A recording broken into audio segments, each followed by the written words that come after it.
Join বন্ধুরা। তো তোমরা যারা রানিংয়ের আগে ওয়ার্ম আপ করছো না, বডিকে গরম না করে রানিংয়ে লেগে যাচ্ছ, তাদের কারোর পায়ে ইঞ্জুরি হচ্ছে, কারোর শোল্ডারে ইঞ্জুরি হচ্ছে, তার জন্য বলছি রানিংয়ের আগে ওয়ার্ম আপ করা কিন্তু খুব জরুরি।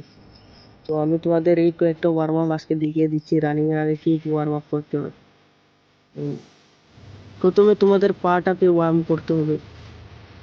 দুনো পা এইভাবে তুলে তোমরা পাটাকে ওয়ার্ম আপ করতে পারো। তারপরে পিছন দিকে এইভাবে টেনে তোমরা এই পাটাকে এভাবে ওয়ার্ম করবে। এইভাবে ওয়ার্ম করলে তোমাদের পায়ের যে জায়গায় জাম থাকবে সেই জায়গা খুলে যাবে এবং পাটা ফ্রি হয়ে যাবে এবং রানিংয়ের জন্য প্রস্তুত হয়ে যাবে।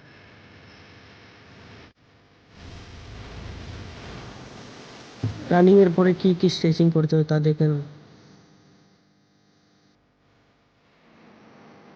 প্রথমে তোমরা এই মাঠে বা যে জায়গায় তোমরা রানিং করো সেখানে শুয়ে পড়বে। তারপরে এই তোমরা একটা একটা করে তোমরা পা তুলে এইভাবে স্ট্রেচ করবে, একদম পা সোজা করে দুনো পা এইভাবে তুলে দুনো পাকে স্ট্রেচ করবে। তারপরে তোমরা দুনো পা একদম জড়ো করে তারপরে পুরো বডিটাকে তোমরা হাঁটুতে লাগানোর চেষ্টা করবে। তোমরা চাইলে সেখানে তোমাদের পার্টনারের সাপোর্টও নিতে পারো। তোমাদের রানিং পার্টনারের সাপোর্ট নিয়ে তোমরা এই এক্সারসাইজটা করতে পারো তোমরা চাইলে। আমি অনেক দিন ধরে রানিংয়ে যাচ্ছি না, তার জন্য বডিতে অনেক ফ্যাট জমে গেছে, তার জন্য আমি তোমাদের কাছে ক্ষমা চেয়ে নিচ্ছি। তারপর দুনো পাকে ধরে এই হাঁটুতে তোমরা এই কপাল লাগানোর চেষ্টা করবে, মাথাটা যাতে হাঁটুতে লাগে এই চেষ্টাটা তোমরা করবে। এই স্ট্রেচিংগুলি তোমরা যদি রেগুলার করো তাহলে তোমাদের রানিংয়ের টাইমিং অনেক কম হবে এবং তোমাদের হাঁটুর বা পায়ের ব্যথাগুলিও এই স্ট্রেচিংয়ের মাধ্যমে কমে যাবে। এবং এই স্ট্রেচিংগুলি করার পরে তোমার বডি রিল্যাক্স হয়ে যাবে একদম। পায়ে ব্যথা টেথা থাকলে তাও অনেকটা কমে যাবে। এই ভিডিওগুলি হলো ওয়ার্ম আপের ভিডিও, তা তোমাদের আমি শেষ মুহূর্তে দেখিয়ে দিচ্ছি।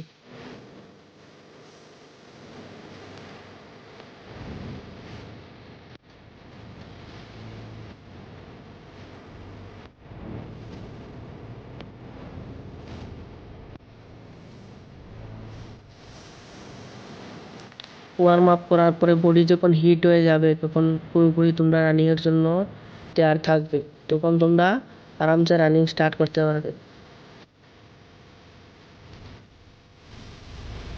আর রানিং যখন স্টার্ট করবে তোমরা প্রথমেই কিন্তু স্পিড দিবে না, প্রথমেই হালকা হালকা আস্তে আস্তে করে তোমরা স্পিডটা বাড়াবে, এন্ডুরেন্সটা মেনটেন করবে, তাহলে তোমরা 5 কিলোমিটার আরামসে কমপ্লিট করতে পারবে।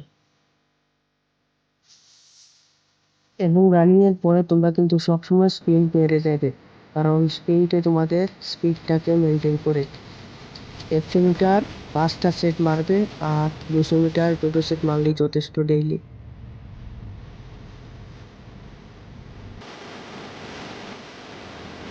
এবং সব শেষে তোমরা পুশ আপ পুল আপ মেরে ওয়ার্কআউটটা শেষ করে দেবে।